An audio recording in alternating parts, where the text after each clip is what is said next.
behalf of Bronwyn and Duncan, my name is Dwayne, and once again, a huge privilege to be able to introduce the next of our speakers in the Speakers Inc. We Speak Global Speakers Showcase series. Today, the story is most certainly intriguing. It is inspiring. It is heart-wrenching. It is layered. It really is the most fascinating story, and the gentleman delivering that story is Pie-Pacifique. Now, Pie-Pacifique was born in Rwanda, where he witnessed the worst of atrocities in 1994. He was only 13 years old.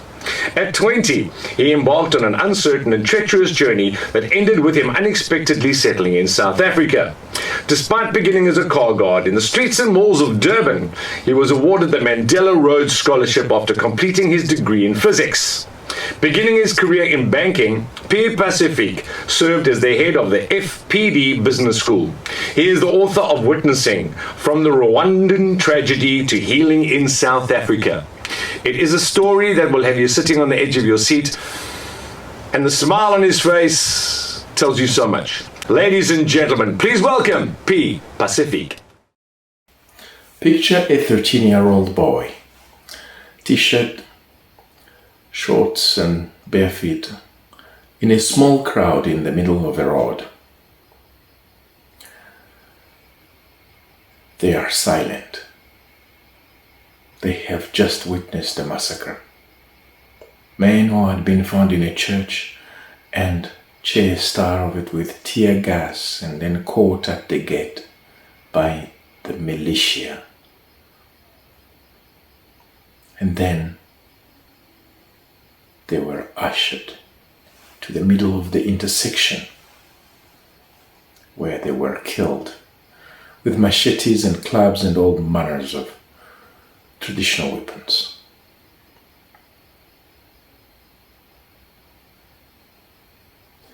Shortly after they had killed all of them, they found another man, and hands bound, he walked staring ahead, looking at the pile of dead bodies at the very site where he was also going to be killed. Now, the 13-year-old boy looked at him and he recognized him instantly.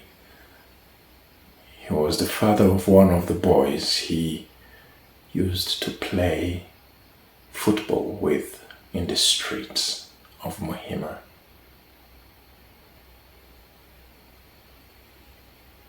And so the man at the side was pushed onto the pile of bodies and then beaten and hacked. He fell on top of the bodies, but he didn't die, so he kept moving and standing up and being beaten and hacked again, but he didn't die. Now, a woman standing next to the boy was agitated, sobbing, trembling, crying. Eventually, the woman sent a small boy to go and call one of the militias who came. He was one of the men doing the killing. And he happened to be her brother. And so the 13-year-old boy, standing so close to them, could hear everything that they were saying. And so the woman was pleading with the man, please go and kill him. Please go and end his suffering. The militiaman held a bit of silence, and then he replied, he said, "No, that's what cockroaches deserve."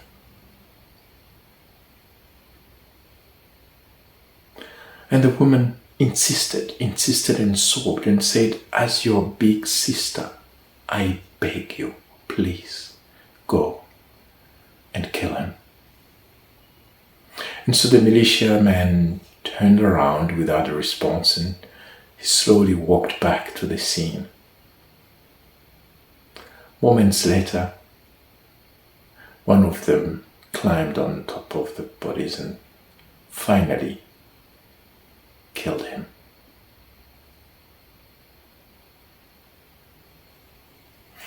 Now, that 13-year-old boy was me, April 1994, in Kigali, Rwanda. It will take me many years to grapple with the memories of those days. And I know that this is not the kind of memories a child should have to be dealing with, wondering whether "please go kill him" were words of cruelty or compassion.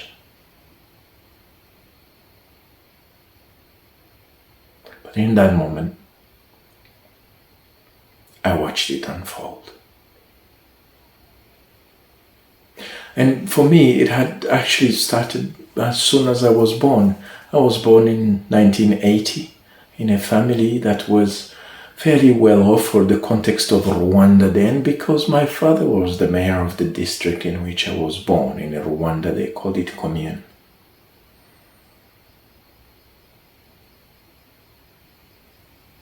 And soon after I was born in 1981, there were rumors of a coup d'etat in the country.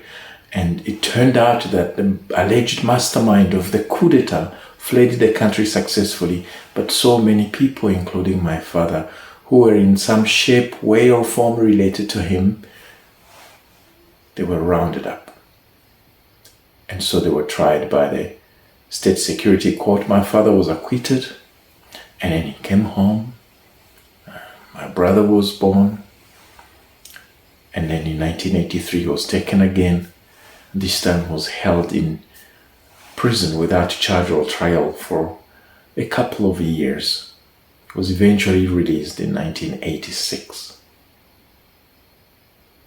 I was an adult when I came across an Amnesty International report that was speaking about him. In 1985, Amnesty International report, the Rwanda section, spoke about his actions to bring his own case before the court, because he had, at the time of the writing, been in jail for 19 months without charge or trial. Eventually he would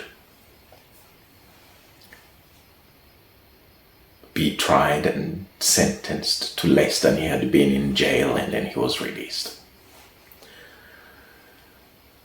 In 1989, I was only 9 years old. I was beginning to understand my father as my father.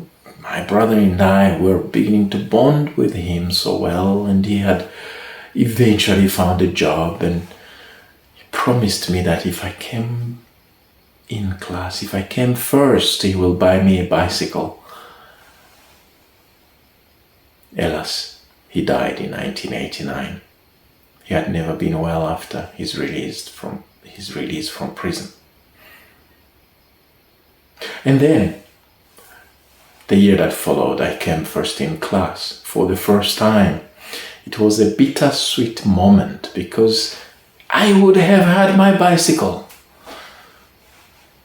had he been alive. I was 10 years old, and that was my biggest worry in the world. But little did I know that my world had just changed, because it was also in 1990 that the war that culminated into the genocide actually started. A rebel movement, the RPF, invaded the country, and the political world of Rwanda changed.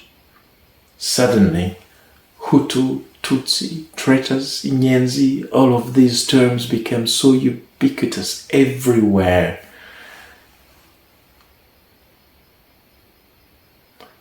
But I still went to primary school, then I went to high school, and I went to probably the most prestigious, at the time, the most prestigious government high school in 1993. And so in 1994, April, I was on Easter holiday, preparing myself to go back to school. No one will ever tell a 13-year-old that you are on holiday today, but tomorrow when you wake up, people you might know will be killing people you might know in the streets near your home. Well, it also turned out that for those to whom it mattered, my father's profile made us enemies. And so we were among the people who had to die. And they came for us. That night, when they came for us, they killed 2 people at home. My mother narrowly survived. A bullet aimed at her. They threw a grenade in the house and did other despicable things. I was so privileged to be saved by neighbors, and it's a night I can talk about for a long time. And the same with the 3 months that followed. Eventually there would be a mass exodus of the population of Kigali as the rebels took over the city in July 1994. And so we left Kigali on a very treacherous road. Then my family was split in 2. A part of my family went in the Zaire, which is the current Democratic Republic of Congo, and then the other half came back. And so my mother and my uncle and I came back to Kigali, only to find a looted house, completely empty, with a sign on the door that said, "This house is taken." Now, to give you a picture, the rebels, when they took over the power, the RPF, the city, behind them were many refugees who had been in Burundi and in Uganda, and they were returning to Rwanda. And they just came in a country where they had just been not only genocide, but a mass exodus. They had no property or land, so they took whatever was available for them to take. And so when the family that had put the sign on our door that the house had been taken arrived, the day after we also arrived, the head of the family, this man who spoke Kirundi, he actually really found it hard to believe what my mother was saying, that we lived there, we owned the house, it's our property. Eventually, he went and found another house. And so that's how we started life. I didn't go back to school. Although schools were reopening, I had to contribute and put bread on the table, so I became a business boy, first with a box of sweets and cigarettes in the streets of Kigali, and then vet cooks here in South Africa, we call them. These are fried cakes, I would say. And then we have rural area markets, since I will go buy fruits and bring them into Kigali. And I would have to travel. I was so young, and I didn't have any papers. And so it just so happened that the first time after 1994 that I went back to school, I wasn't actually going to study. I was going so I can get some kind of paper, a student card that I can show at military checkpoints when I was stopped. But a series of coincidences led my mother and my uncle to persuade me to stay in school. And so I stayed. And then eventually, very rebellious as I was at the time, I went to this school, the new school of the elite, the new elite of Rwanda, against the will of my family. And I went anyway. And I'm so glad, because that school really protected me. And so we thought everything is behind us now, trouble. But 1998, my brother was killed in a massacre. My uncle was kidnapped. My mother was also held in a cell for 5 months. I was at home with my sister and 7 other children, cousins or friends that we looked after. And then I had to make decisions and be the 9th child, but actually be the one responsible for the family, while I was also in high school. It's a time I fondly look back at, actually, because some of the roots of my leadership took place then. And so eventually my mother came home and she wouldn't stop asking me to go. You see, before my brother was killed, she had been insisting that we leave the country, but we had refused. So eventually, after one of the most painful conversations I had with her, in which she said, look, you want me to lose you the same way I lost your brother? I love you, but I want you to go. It will be better for me to know that you are safe far away than me fearing to lose you anytime. You see, we didn't bury my brother. We knew where the mass grave was, but it was a politically inconvenient massacre to talk about. And so I left with a promise that in Tanzania, Dar es Salaam, there will be somebody who will help me to go to Canada. But the very family that received me in Tanzania put together a scam, and the little money that I had brought, they stole it. Now with the little that I had then managed to put together, the little that was left, I decided to continue. Now I was guided by my passion for education. I wanted to end up in a francophone country because I could not imagine my life in a non-francophone country. And so I went to Mozambique to look for a way to go to Madagascar. It just so turns out that there was no way with the means that I had to go from Mozambique to Madagascar. Ended up in Maputo, where I met a man who persuaded me that South Africa was my only option. And so that's how I ended up in Durban, in the Rwandan community. Rwandan community that received me well, and they showed me how to apply for asylum, and then they showed me how to survive, which was to become a car guard. Now a car guard is somebody who stands in the streets guarding the cars that are parked in the streets or at the beach or in shopping malls. And hopefully the motorists, when they come and appreciate his contribution to their security, they will give him a tip. And so I was really upset. Because you see, I wanted to go to university, but I was humbled very quickly because engineers and teachers and nurses and people who had held decent jobs were car guards with me in Durban.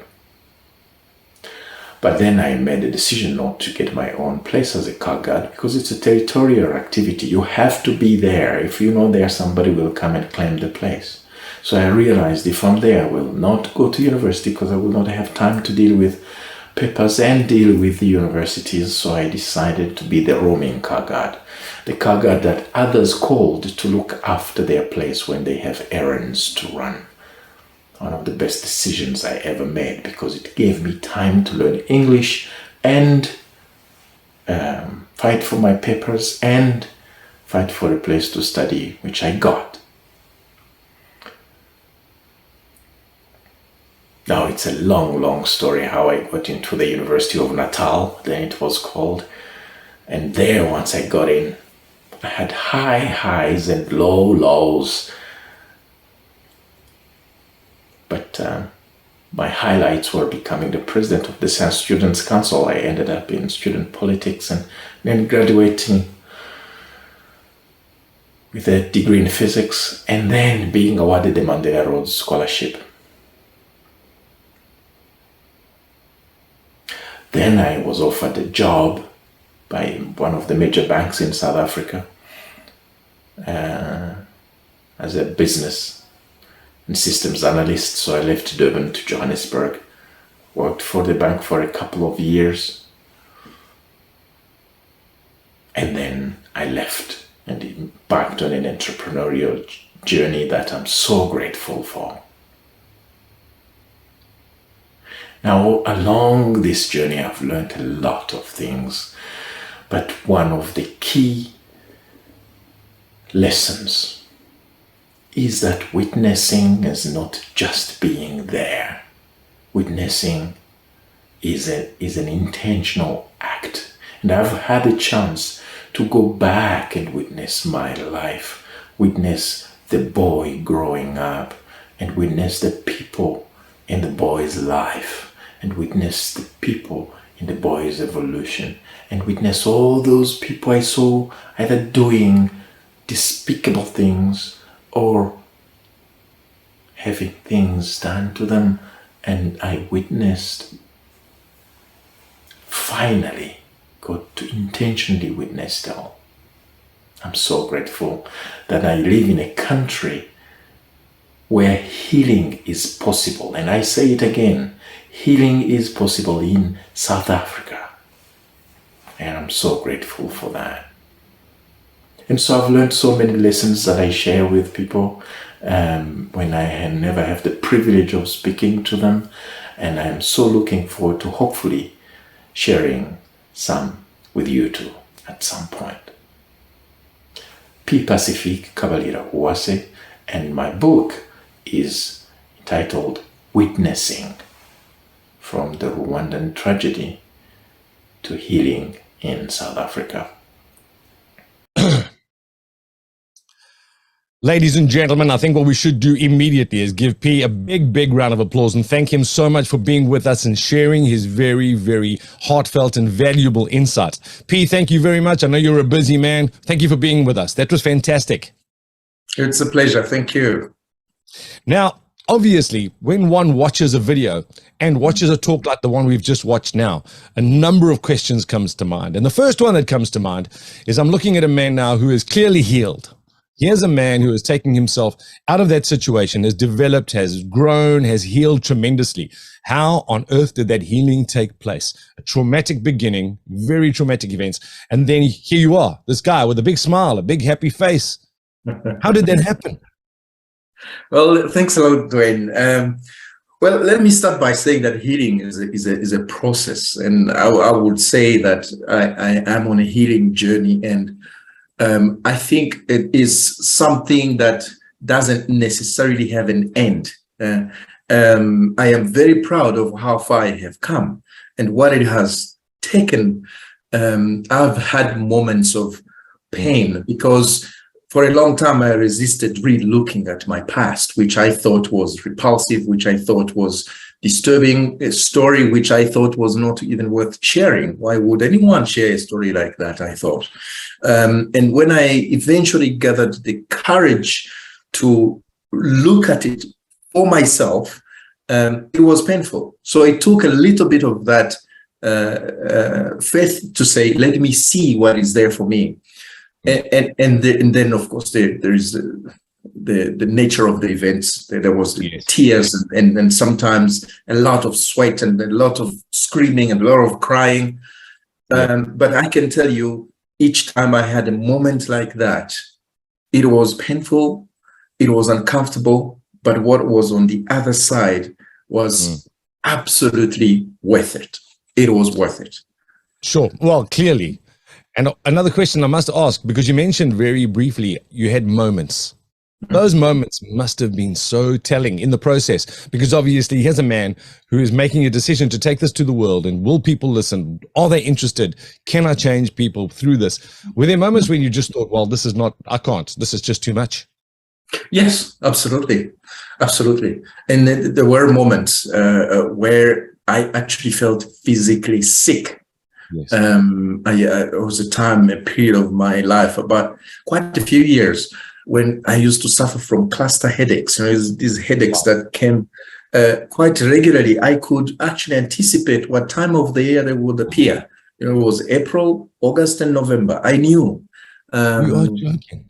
And so I didn't know what was going to heal me from this, and I didn't actually know that it was linked to the traumatic events that I have lived.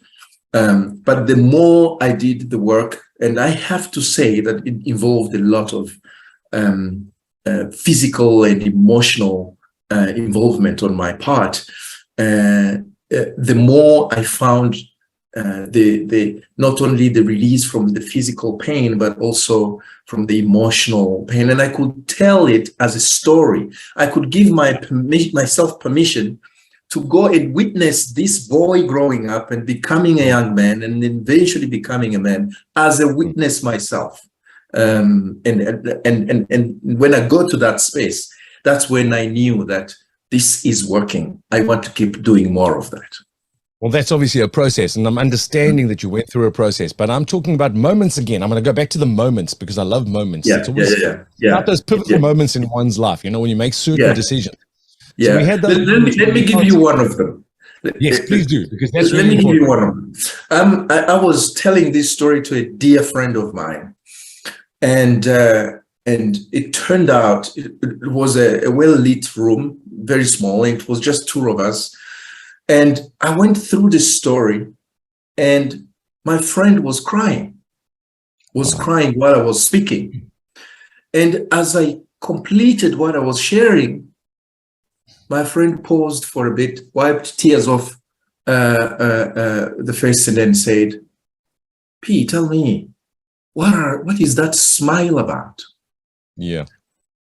My friend realized I was telling the story with this smile, and for the first time somebody had brought that face to my attention, and when I stopped and paused, I realized that as I was telling this story, my face actually was aching. It was not a smile, it was tension that I was kind of trying to cover into a smile. So my facial muscles were actually not comfortable at all. And as soon as I got in touch with that sensation of discomfort and pain, I broke down and I cried. I remember that moment well. I cried for about 2 hours nonstop.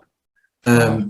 And my friend was very well trained, reached out, held me, and I wailed and wailed and wailed, and I sobbed and sobbed and sobbed. Eventually, I was aware that I have this facade. It's like I got in touch with it eventually because I had to process it. It turned out that I was so afraid of humanity. I was so afraid of other human beings. Whenever I remembered what I have seen done, I needed to be safe. And one of the ways was to be nice, was to appear good, was to appear polite, was to appear like I'm harmless, hence the smile.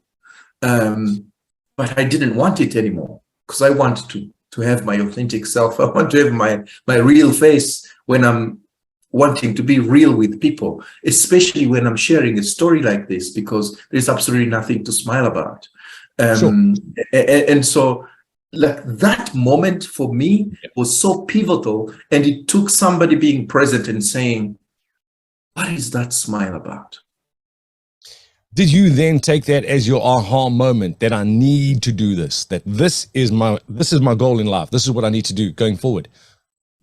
Absolutely. I remember it was one of the aha moments in my life, but I remember shortly, it was a couple of days later, we organized a little event with a few people. And I remember standing in front of them and saying, I am going to claim my voice. I will speak loud enough to be heard. I'm going to claim my face. I want to be authentic and not have this mask of a smile. And I'm going to stand up tall because I was kind of always, bending my shoulders and a little bit of unconscious hiding, from. Sure. I stood up straight, and I remember making those 3 statements in front of these people. And they applauded, but I felt so solid. This is why I can speak and you can hear my voice. Before, actually, I would kind of find this way of drawing people in because they struggled to hear me and they would need to make effort. So I speak loud enough to be heard. I stand tall because I am. And I certainly, what you see is, to the best of my ability, is what I am feeling inside. and I will be as authentic as I want and as I can be, because it is in us. You've mentioned the word authentic a number of times. Now, I'm a huge believer. Whether it's good, bad, ugly, whatever it is, it needs to just be real. Just be real. It's something you've mentioned a number of times as well. My question is, that process towards authenticity is not a simple one, because we do have all of these facades and these cover-ups and makeup and whatever it is we do to cover up the authentic. Did you know when you'd finally reached that point? Was it a breath? I mean, I know for me, it felt like a breath of fresh air, wind coming into my body and feeling like, if I keep doing this, I'm going to be okay. You must have felt that, because it is such a process. We know it is. Yes, I have. And I can tell you that this is in a number of areas in my life. And so let's say, for example, authenticity in relationships, authenticity in leadership, authenticity in my manhood, being a man. So there are moments when I discovered, and it's something that, this is why I say it's a process. It's like I keep peeling off those layers that are covering that authenticity. As, by the way, this is one of the biggest lessons in my life, is that the way life comes to us through events, it is usually knocking at that wall. It is knocking at that facade. And if you are aware and you hear it, you can do something with it. If you ignore it, it doesn't go away. It gets bigger and bigger until you can't miss it. It's something that I appreciate. This is why one of the biggest lessons I usually say is life, however it appears, however we would engage with it, there is a big part of it, if not all, that is for us to wake up, for us to undress and take that facade off and be authentic, because it keeps knocking, I almost feel like you might already have answered the next question. I've got two questions left for you. The one is, you do your talk, again, be it virtual, be it in person, around the world, wherever you are. What is, if you can narrow it down, because I know it's a difficult thing to do, if you could narrow it down to the one thing that you want to leave people with after they've heard your talk, if you could narrow it down, what would that one thing be? And if it's more than one, tell me those, because I'm interested. But if there was one. So that one is, it is whatever happened. It may be joyful, it may be painful. There is something in it for you. That is, I resisted it for a long time, and I had a lot of questions, thinking, how can I even dare say that when I was the 13-year-old boy witnessing all of these things, there can possibly be something for me? But actually, when I had the courage to go and witness, I found a lot that was for me to be better now when I come into consciousness with it.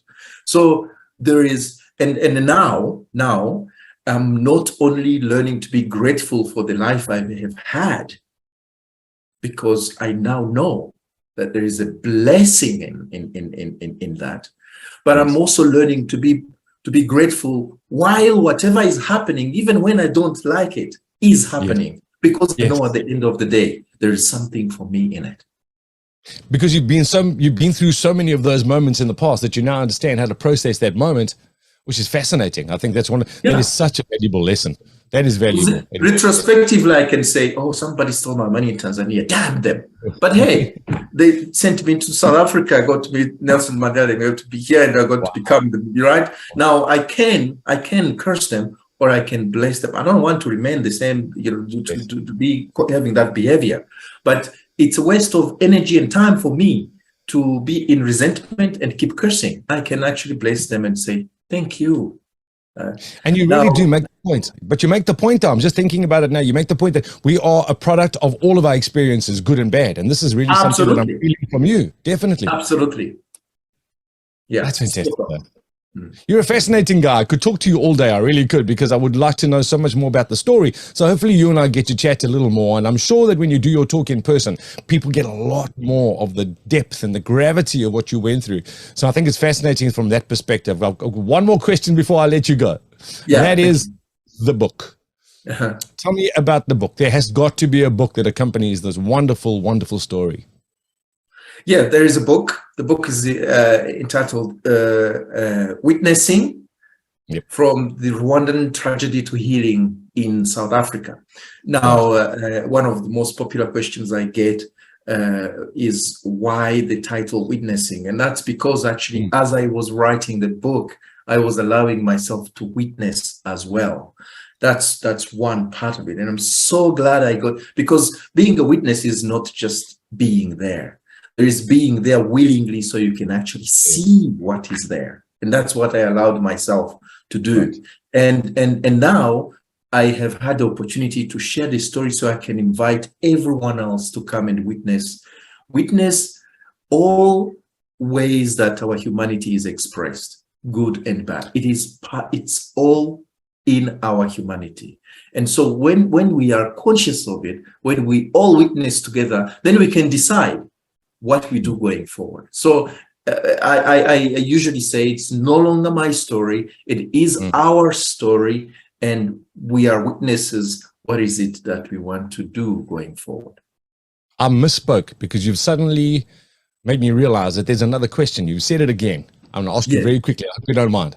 You said you witnessed. Was that one of the coping mechanisms in the telling of the story, that you extricated yourself from the story and maybe looked at that from a third person perspective to make it more manageable as you were going? Because I think that might have been so difficult to put yourself in that particular space. It might have been almost too hurtful to see the light outside of it. Did you have to witness that, so to speak, to be able to write it effectively? Again, this is where we'll talk about a process, the word that keeps coming. It's a journey. It was a journey for me. I can tell you, actually, tangibly, the first manuscript was in the present and in the first person, as in I am here, I am seeing this, etc. Right? So it took me a while to learn to tell it as a story. And I remember the moment again, because I was writing and then suddenly I wrote an entire paragraph in the past, and the freedom I felt that day, because suddenly it wasn't the story telling me how to write it. I could write the story and comment about it as I'm writing, right? And I thought, wow. So I continued to the end, and then I went back to the beginning to start the earlier parts, and of course there were iterations, and then there was the editing. So I would say it was first involved. I had to be there, and then eventually, naturally, I realized actually I had done enough for me to be a witness. Pete, like I said, I could talk to you all day because it's a fascinating story. It's a deep story. It's a heartfelt story. It's an authentic story. And I think you're going to get the opportunity to tell this story all around the world if you haven't already done so. And I think people using you in their work environment on a daily basis might be very, very beneficial to them. So I really, really hope that this takes you on another path and you start discovering even more about the story, and the process for you continues. Thank you so much for spending some time with us. It is most definitely a story that needs to be told. You have a story. It's a great story. So tell it with this authenticity. You're a good guy. It really is easy to see. And that smile now doesn't feel like a facade at all. Is it? It isn't, is it? There's no facade anymore. Thanks a lot. Thank you. Now I've learned actually to notice when the facade appears, because we have these signs, when you learn to be aware of them, you can, this is what I call being conscious of self. Sometimes we lose it and then we get it, and I want to get it more than I lose it, but we are all human. So thank you so much, Dwayne. It's an amazing conversation with you. And so we'll most likely do it again. Oh, yes, we will. Oh, yes, we will. I have a very strong feeling that we will. And I would like to thank every single person who spent some time with us today.